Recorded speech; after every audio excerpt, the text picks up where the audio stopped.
First, I'm going to comment on two diverse topics, really.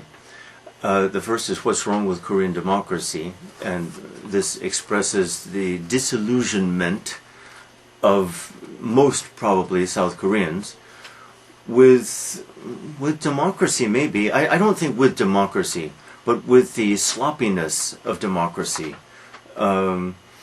Probably South Koreans had, or many South Koreans had, a distorted view of what democracy would bring. To expect politicians to be honest and idealistic is, of course, absurd. Sorry, it's absurd. So that by replacing the corrupt regimes, really, of Chun Do-hwan and No Tae-woo with the elected officialdom of democracy, in expecting that the corruption would go away, insofar as Koreans did expect that, I think they were naive. I think more worldly people did not expect that because it's simply unrealistic. It seems to me, and I would propose this to you, it seems to me that democracy is the best system, not because it's glorious or flawless, but simply because it's better than the alternative. You've tried the alternative, everybody's tried the alternative, and mostly the alternative is worse. Or, putting it another way, quantitatively, statistically, the number of people who benefit from democracy is greater than the number of people who benefit from other systems. Or, presenting it a third way, with China in mind, great numbers of people have benefited from the Chinese system. But what really has happened in China is the creation of a middle class, an expanded middle class. And an expanded middle class will want democracy. An expanded middle class historically wants power, feels it deserves power. And this will happen in China too, of course, is happening, of course. Chinese leadership has been very enlightened and has yielded in various ways, but in the end there will be a clash between the Communist Party and the expanded middle class in China, just as has happened in every other country. Where the middle class expands, the middle class wants power. It has the wealth, it should have at least some of the power. Okay, now, so our first topic then is Korean democracy, and you decide whether democracy is better than its alternatives. The second essay is, I'm afraid, 10 years old. It's out of date, and it openly deals with the 90s.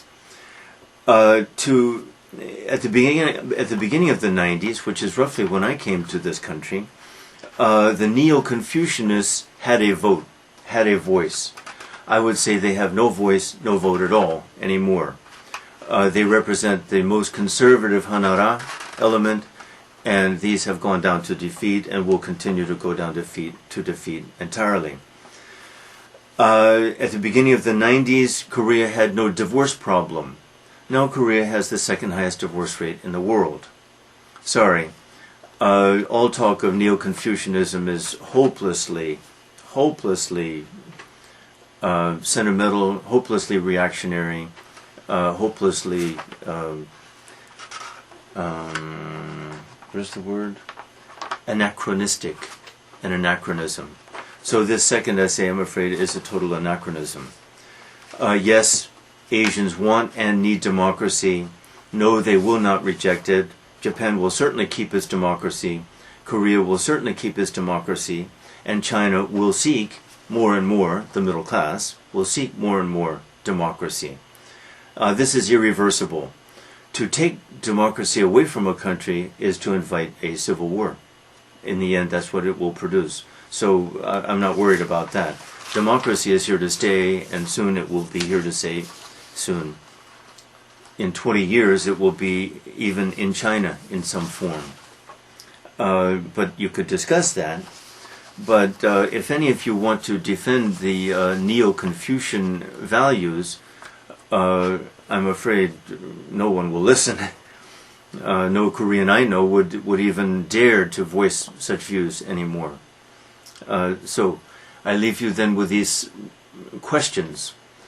What is the condition of democracy in Korea now, in South Korea, of course?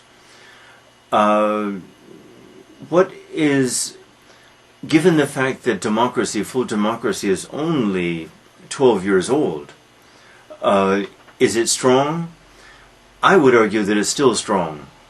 The Nomuhyun Yalinulidang experiment will evolve as it has to evolve within a framework of democracy. And anyone who actually opposes democracy, I think, has no chance of success in South Korea. That's what I would argue. You try.